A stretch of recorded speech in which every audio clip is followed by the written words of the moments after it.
This is a podcast from the Queen City Podcast Network.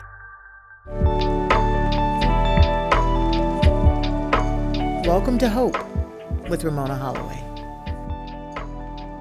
No, you are not seeing double today. It is my media twin, Brigida Mack, joining us for Hope with Ramona Holloway. She has a story that has inspired many for many years, and she continues to motivate through social media and even through her work at PNC. However, her favorite job, sorry, Rube, is not being your wife. That might be second favorite. Her favorite job is being mom to her little pen, Lincoln. Mm-hmm. And he is a big reason why we're here today. Yeah. Because that baby, that little pen, mm-hmm. It took us a long time.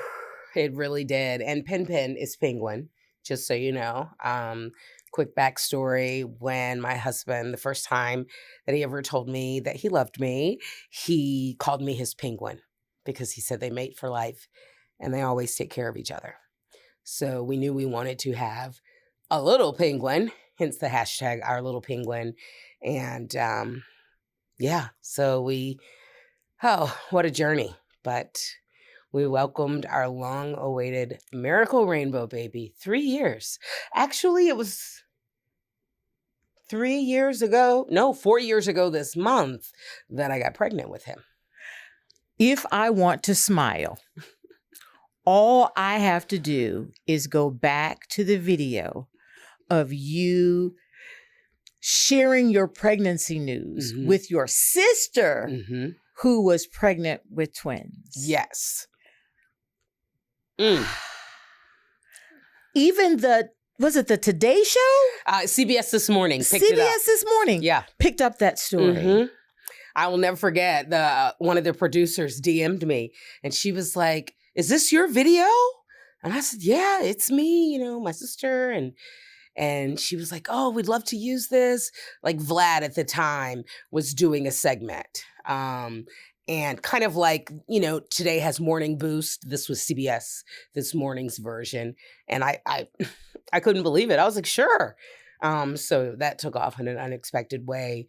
But it was just sheer joy because my sister had been my rock and we had been through a lot. I'm a 4-time miscarriage survivor. Took us 5.5 years to conceive Lincoln. And my sister got pregnant right away with my oldest nephew, who just turned 6.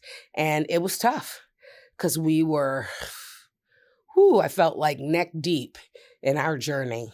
And then I find out my little sister is pregnant. And while I was ecstatic for her, it was really tough. Must have been a real ache for you as well. It was. And I had to honor my journey. One of the things I've learned in therapy is that 2 things can be true at once, especially when it doesn't sound like these 2 things are similar. They're opposites in every way. Like, why wouldn't you be happy for your sister? It's your sister. I was, and also grieving the fact that we had lost at that point. 4 losses at that point. So it was a lot, which is why us being pregnant at the same time was so restorative. Like, that's just one of the many reasons that I know that God is a God of restoration, because the way that he restored our relationship, our sisterhood, allowing us to be pregnant together. I'm 6 years older than my sister, right? So never in a million years imagine that we would be pregnant together. So to have that was just a godsend. It was a miracle. And our kids are 3 months apart to the day. Mm. Okay, so take us back to that time in your life when you were just hoping. What was going on professionally and personally? Hope is a funny thing because it's hard to kill. And even when you're faced with so much loss and so much heartache, that hope is always still there. Maybe it's smaller than it was, but it's always still there. So I was still in TV at the time, angering my butt off, happily living the dream. Because girl, okay. For those of you who don't know, for those of you who are new, she is her. I remember a great career in TV. Young women who would be so excited that I knew you because you were the first young African American woman who was full figured, who wore her own hair, who told stories in and outside of our community. You were everywhere. And you were unapologetic about it, or so it appeared. That's true. I was unapologetic about that. And I pushed for that, behind the scenes, which can be exhausting. I remember when you first wore your natural hair on TV. It was a big deal. Oh, yeah. Because at that time, now, of course, you see it all it's over common. the place. It's common. But this was 2012, okay? So we're talking 14 years ago. And I finally did it because I had been off the air recovering from a workplace injury for like 10 weeks. I broke my ankle. It's a death trap of a staircase at WBTV, which, of course, shared... we were in the same building. Space. Yeah, You guys were in the same office space back when you were with Mix 107.9. And so I'd been off the air for 10 weeks. And I was like, I'm just going to go back like this. And I remember my mom, Mama Mack, well, you're not going to give them a heads up? Nope. If they don't like it, I'm like, well, you got to look at it today or send me home. And walked in there, probably full of a lot more gusto than I inwardly felt. Yeah, I'd been at BTV about 3 years by that point. Yes. And they were good with it. And here's the funny full circle moment about that I don't know that I've ever shared publicly. When I interviewed for the job at BTV, I had my natural hair. And they were like, oh, we love the curls. You should wear your hair like this. And I was like, these white folks don't know what they're saying. That's what I'm thinking in my head. Right. I was like, it's just, play, vacation. I'm off, taking a hiatus. So it's funny that what if I had then said, okay, but didn't feel like it was, TV ready enough. And now, of course, we know that that's a bunch of malarkey. But there have been times when hair... yours in particular was a problem with management. Yeah. When I worked for Channel 9 before Channel 3, alluding to Ramona saying I had a world tour of Charlotte in terms of television stations. Yeah. I remember I got my hair highlighted. Gasp! Pearls clutched! And I didn't get permission. Ooh. And... it was very, diplomatically said that I would hate for your hair to hold you back in the future. Your growth here at Channel 9. The thinly veiled thread of, you don't change it back. That promotion, that anchoring, I wanted to anchor so badly, right? And I was in the field reporting, CLT OGers will know that. You've been here a long time. You used to see me out everywhere. In the streets, everywhere. And yeah. And mind you, it's not like I went platinum blonde, but because it didn't fit in that box, it was a problem. Have you ever felt that management made your weight a problem? Yeah, for sure. Not so much at my first job. And not even at BTV, but at Channel 9, absolutely. I was told I always had to wear a jacket. Yeah. These days when you watch the news, most of the time when you see a woman on TV, she's not wearing a jacket. It's a dress, sleeveless, what have you. Short sleeves, like modest scoop neck, no hint of cleavage. But because I had to turn around with my back to the camera, I will never forget. I was doing a live shot in the parking lot of Channel 9. It was about car seat safety. So I was demonstrating.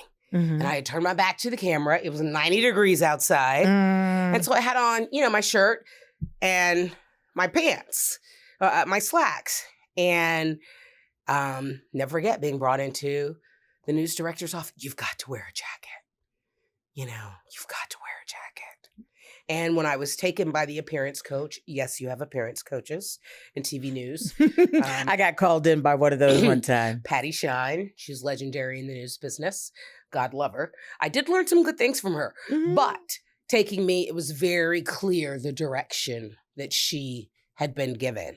And the reading between the lines that you're not really going to have a career on the anchor desk if you're above a certain weight. And there's someone else here, I don't know if she's talked about it publicly, white girl who faced similar trials and heard similar things. So, yeah, very much so concerned about that. But Team No Sugar became so much a part of your brand. Yeah, it did. I mean, when you were posting pictures from the gym and even incorporating that into your news brand, how do you manage that? Because for me, and those who know me also know, I had gastric bypass surgery back in 2012. I have a very, very disturbing relationship with carbs, just very disturbing. Yeah. So I understand that it's hard not to be hurt when you are incorporating a vulnerable part of you into your public life. I guess because I thought if this could liberate one person from a prison of their own making, like I had been imprisoned, worried about my weight, attaching it to my self-worth for so very long, having that complicated relationship, right, with food, carbs in particular, then it would be worth me putting myself out there. And it's a double-edged sword because when you're losing the weight, it's great. But then when we started trying to have a baby and I was miscarrying 4 times in 2 years, of course your weight is going to fluctuate. So I would get back when Twitter was Twitter, I guess Team No Sugar is not working anymore. Or what happened to Team No Sugar? And, a part of me wanted to be like, well, I just had my 3rd miscarriage. Thank you very much. But I just had to protect my peace. And I knew... What did that look like? Blocking and banning people. I mean, expeditiously. I'm not going to tolerate it. Because these are folks that would never have the courage to say this to you in real life. You can be a thumb thug hiding behind a screen. And I'm sorry, that's not courage. That's cruelty. Oh, of course it is. It's cowardice. And it's usually people who got some weight on them themselves. It's always the either the silhouette is the profile picture, or you're looking at that picture and you're like, people in glass houses shouldn't throw stones. So, and I would just pray about it and lean into knowing that they don't know what's going on, right? Which is why I always show people grace. Doesn't matter who it is, whether it's the cashier who's got an attitude or, the DMV people with the TSA folks, like, you don't know what's going on. And 95% of the time, it ain't about you. It's whatever they are navigating. So I try to show people so much grace because you never know what they're going through.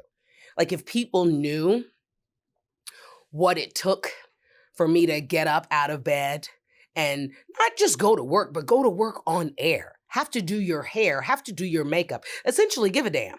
When you didn't, they would have thought twice about saying those things. Were there days where it was difficult? Oh, yeah. Absolutely. I know now that I did not grieve the losses properly. And when you don't make room for grief and or rest, your body will do it for you. And that's essentially what happened. My first miscarriage was in the fall of 2016. We hadn't been trying that long. And we got pregnant like within 2 months. And I was like, wow, that was easy. And in my head, I was thinking a little too easy. We lost that baby.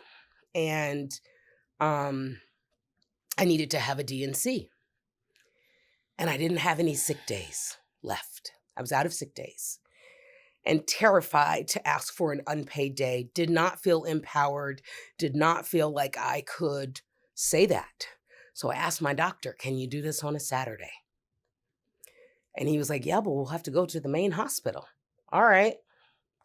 So I had that procedure on Saturday and went back to work the following Monday. Was that ridiculous? Abso-freaking-lutely.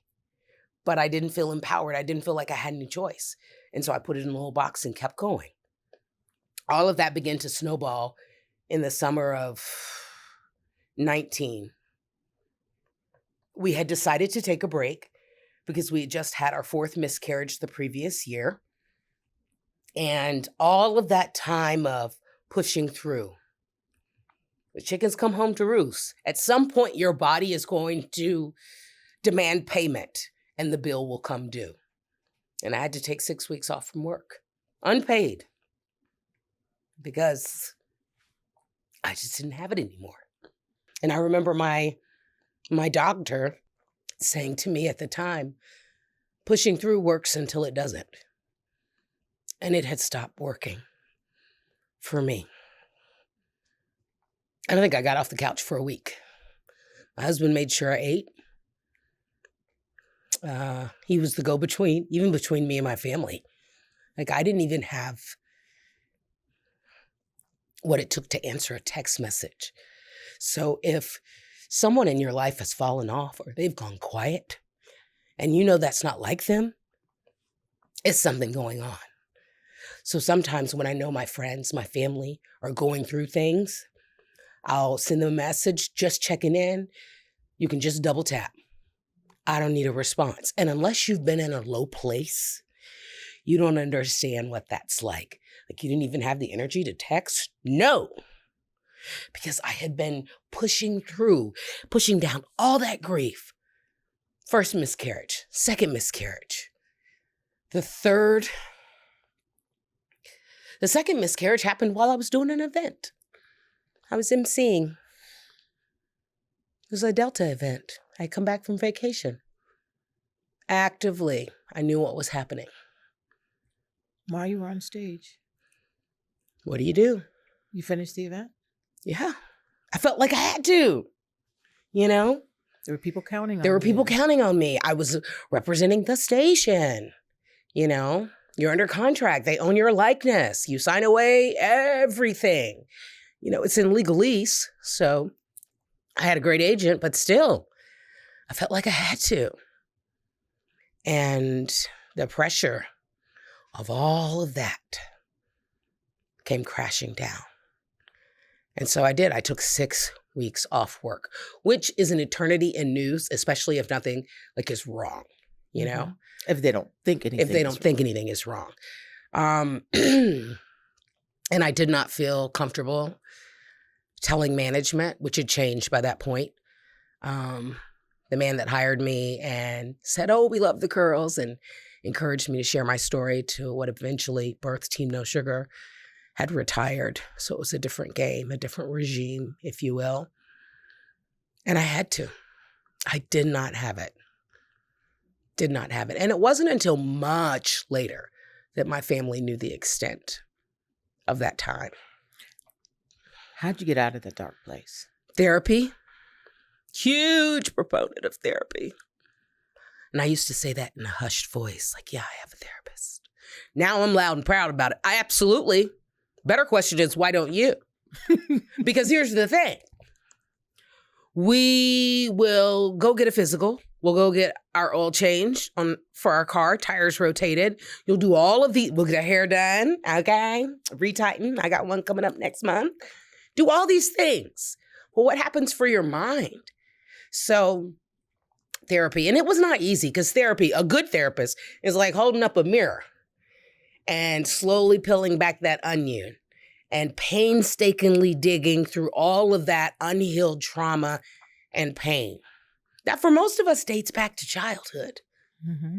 And so therapy, prayer, my gift of a husband who allowed me to take that unpaid time off. He was like, we'll figure it out. We'll make it work. Your health is what's most important. I had a great team of doctors and medication. Mm-hmm. A lot of people see that as scary or a crutch, but it was a lifesaver and really prepared me for postpartum, even though that was still years away. But yeah, therapy, of course, prayer. My faith is a huge part of my life. But God made therapists for a reason. I have a shirt that says Jesus in therapy saved my life. 1000% true. Mm-hmm. And I'm in therapy to this day. My therapist is amazing. What keeps you going? Because you're still wifing and you're still momming. I feel like it's a calling, you know? I've been doing those a long time. They didn't start out as videos. They didn't even start out as like pictures with the post. Really, it was just a status. I started those back in 2014, believe it or not. Mm. And I remember one time I took a few days off and I came back to all these inbox. What happened to the thought of the day? And I was like, oh, this is a thing. And I didn't even know it because I started it. I was like, oh, that's good. I needed that reminder. Maybe someone else did too. And I remember when I first went home to Africa with my husband, he's Kenyan, I did 2 weeks of thought of the days, recorded them ahead of time before batching content was a thing, okay? Because this was like, 2016? And yeah, because I was like, oh, people, this resonates with people. And every time I think, ugh, I'm over it, I'm done, I'm too busy, someone inboxes me or DMs me or stops me in a store. And here comes Ramona. It says, asking for something else. It says, thank you. Your videos have gotten me through some dark times, or you keep doing it. You know, the world needs your light. The most recent post I did wasn't a video. It was just a picture of me and a post talking about the GPS theory, which in a nutshell is, you know, when you take a wrong turn, GPS doesn't judge you. It just recalculates. It doesn't bring up that you missed an exit, 3 exits ago. It just recalculates. Girl, you go through this every time, Ramona. Right. It doesn't. No judgment. Nope. Just recalculates. Okay, get this next turn so you can do a U-turn, right? You know the voice. Mm-hmm. And I had no idea that it was going to resonate with people the way that it had. I opened my Facebook page the next morning. I was like, whoa. So that, especially with the world being, particularly America, a dumpster fire right now, people need some good. People need some light. And I feel called to be that goodness, to be that light, to operate in your gifts and operate in your purpose. And when you're doing that, ways will be made. Seats at tables will be created just for you when you are operating in your gifts. So yeah, I may not be on air in a conventional capacity anymore, but I'm still operating in my gifts. I still like inspiring people, encouraging them, educating them, and also a validation that you're not alone. Mm-hmm. I see you, right? Because that's one of the most powerful things that we can do as humans for one another, is to help one another feel seen. That's one of the reasons why I opened up about my struggle to parenthood, because I know how invisible and insidious infertility is and how shrouded in shame and secrecy it is. And so if I can help one person feel seen, less alone, then it's worth it for me to open up an intensely private part of my life, for me to put a video out there, You got a bad day? Yeah. Some days you're the windshield, some days you're the bug. Like, that's life. And I think one of my high school English teachers, Patricia Barini, she had this concept of always leaving the campsite better than you found it. And she was very, I say high society for an English teacher. And she had these little pillows at each desk. And when you got up, like, you couldn't leave the pillow kind of askew or on the floor. Mm-hmm. She said, you put it back. You leave the campsite better than you found it. And so I think that's how I try to live my life, with the campsite being the world. I want to leave this world a little better than I found it. This might sound a little selfish, but when will you share the light of our precious little penguin's face on social media? Auntie is not allowed to show Pen's face. I may not. I am married to an intensely private guy who has very strong feelings about what we put on social media. He has acquiesced, if you will, to him being, a supporting character in my life online, right? It's so funny. He gets stopped because, oh, you're Brigida's husband. He's come to terms with that. But I think for our kid, he's a little more private. So, I live a public life. Lincoln didn't ask for that. And when he can make the choice, okay. But, yeah. Thinking about more little Pens? I would love that. I would love that. I know that God knows the desires of my heart. And so I pray that it's in alignment with his will. So maybe I'll be back talking about something completely different. Who knows? But, or telling the story of that. But anyone who's walked this road of pregnancy loss is acutely aware of what a gift, of what a miracle it is to be able to bring a child into this world, because so many things have to go right at every step of the process. And being a 4-time miscarriage survivor, the last miscarriage, which literally brought me to my knees, we were a stone's throw away from being out of the danger zone, which is the first trimester, right? Right. That, because so many people won't even let you know publicly. They won't. There's say a reason. It. 1 in 4 women will experience a miscarriage in their lifetime. Mm-hmm. And especially being gun shy, right? Each one, pregnancy after loss, each one makes you more afraid, anxious, overwhelmed, afraid to hope, like cautious optimism, which is kind of a hyperbole in my book, because optimism should throw caution to the wind. Right. And so we had heard the heartbeat. Everything was good. We come in to the clinic. It's graduation day, which is what they call it, when you are allowed to go to see your OB and you don't have to go to the fertility clinic anymore. No heartbeat. Just soul destroy. Did you feel guilty? Mm-hmm. Even though I know there's nothing you did wrong. Like, clearly there isn't. For the majority of miscarriages, there is some sort of chromosomal abnormality that makes it incompatible with life. Infertility is so multifaceted. We had unexplained infertility, which means they couldn't pinpoint. Right. Why. They couldn't say it was this factor or that. Mm-hmm. It's not like I had endometriosis. It wasn't like I had,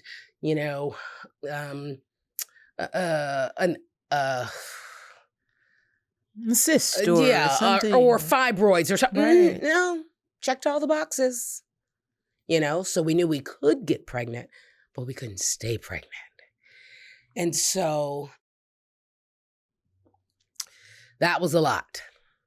That was also the year my sister was getting married, and I was her matron of honor. So 3 weeks after that miscarriage, I was on a plane to Vegas for her bachelorette party. the only reason I went and kept my commitments is because it's my sister. Anybody else, of course, I would have bowed out. At that point, I knew I didn't have the bandwidth, but it was my sister, Right. and my baby sister at that. So yeah, we took a break for a while. Then I switched jobs, and then the pandemic, and had better insurance. Whoop, whoop. Because insurance, infertility, when people say, oh, just adopt. Yeah, that's just as expensive. Right. As IVF, IUIs, throwing a lot of terms at you, acronyms, if you will. And then we were going to do IVF in 2020. Then the pandemic, IVF was considered elective, so they canceled it. I was devastated. Gave us some time to recalibrate. Fast forward to 2022, I'm still out of work. I'm unemployed because I had left Fox. They decided they were going in a different direction, didn't extend my contract. I loved you on that morning show. Thanks. I loved did. Good Day Charlotte. It was a lot of fun. And there's no offense to anybody who's there now. Oh yeah, no. But Not at all. I just love my girl. Not at all. I loved my time. And don't let Mama Mac right make an appearance. It was a blink and you miss stint on Fox, so you really had to be a fan of Fox or a fan of mine to know what we're talking about. Anyway, so I was like, everything is figure-outable. Yes, we only have one income, but dadgummit, we can do this. I know that we can get pregnant. We just have to stay pregnant. Like I remember my doctor saying, we just got to get you the rest of the way. And so changed clinics, got a second opinion. And we're a stone's throw away from starting IVF. I had taken the money out of my 401k to pay for the cycle to the tune of $20,000. It's not cheap for one cycle. And let me be clear, a hill I will forever die on. IVF is a chance. It's not a guarantee. So you can still do like Gabrielle Union, right? Actress, round after round after round of IVF and have absolutely nothing to show for it. So sitting on go, had gone in for an ultrasound. The doctor had noticed that I was about to ovulate. He was like, oh, you're about to ovulate. Okay. Well, you guys, why not take advantage and call us when cycle day 1 comes. Cycle day 1 never came, and that was Lincoln. So I know to the depths of me that God is a way maker. He's a miracle worker. He's still in control. He fulfills all of his promises. Humans may be fickle, but the Lord is faithful. And my child is living, breathing proof of that. After 4 miscarriages, 3 failed IUIs, and being at IVF's doorstep, we get blessed with this perfectly healthy baby. And because we were already under the care of a clinic, you get a lot more surveillance when you're at a fertility clinic. When I say surveillance, I mean monitoring. Mm-hmm. So I got to see Lincoln grow every week from weeks 5 to 10 when we graduated the clinic. So he went from being this little kidney bean to a little Teddy Graham by the time we graduated. And then to see him at 20 weeks after the anatomy scan, when I felt comfortable making the announcement. And then that moment and we did surprise gender. I know, kicked it old school, because how do you wait 40 weeks for anything in today's microwave society? But it was important to my husband and I. And seeing my doctor hold him up over the drape, penis first, it's a boy. I'm just imagining that Lion King moment. Yeah, very much. Yeah, it's a gift, because even after all of that, right, had this incredibly long road, I know how blessed we are, because there are couples whose journey doesn't end with a rainbow baby. A rainbow baby is a baby born after any kind of loss, whether pregnancy, postnatal, infancy, anything like that. Doesn't end with a rainbow baby. There are couples who are not childless by choice. And I'm very sensitive to that. And I see you and I hold space for you. And I hope that you're finding the strength to make peace, to design whatever your life is going to look like now, because it is so vastly different from the one you'd planned. infertility, pregnancy loss, it's so insidious. You can't see it. I got a tattoo to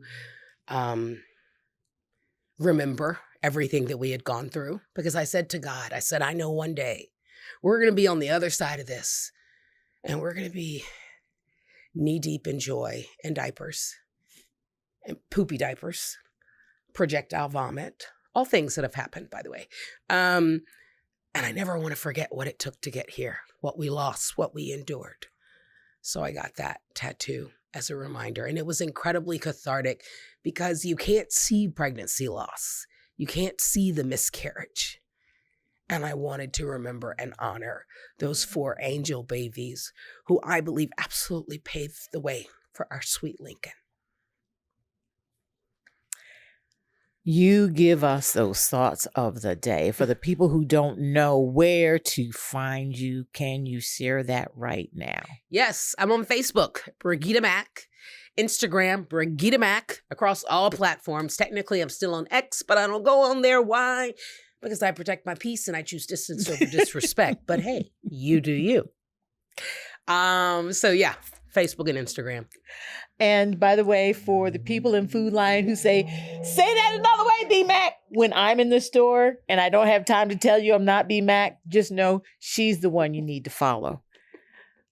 I want to thank you, because people don't know that you are behind the scenes the same person you are on camera. Someone who leads with their heart first and cares deeply. And when I was going through my caregiver struggle, we worked in the same building, but not together. And she just showed up randomly on one of those days when I just needed somebody to see me with a little self-care gift that said, girl, keep going. Keep going. Keep going. You can request her for speaking engagements. Mm-hmm. You can connect with her every single day. The content is uplifting and absolutely shareable. Thank you so much for sharing your story. Thank you. Thanks for having me. Thanks for being my media twin. Still waiting for someone to mistake you for Ramona Holloway. That doesn't happen. But what a gift it is, to be this person who so graciously accepts this misidentification. No, I'm not gracious about it at all. I'm like, hey, she's younger than me. The face is always perfection. The skin is... So yeah, when I'm like, yeah, I'll say it another way for you, B-Mac. I can't with you. Thank you, my sister. I love you. I love you. I love you. Lincoln loves you. He loves his Auntie Mona. And I'm so grateful for our friendship and our sisterhood. Thanks for sharing hope with me. If you'd like to connect, go to RamonaHolloway.com. You can find me on my socials. Once again, Ramona Holloway. And if you'd like to support this podcast, guess what? RamonaHolloway.com. QueenCityPodcastNetwork.com.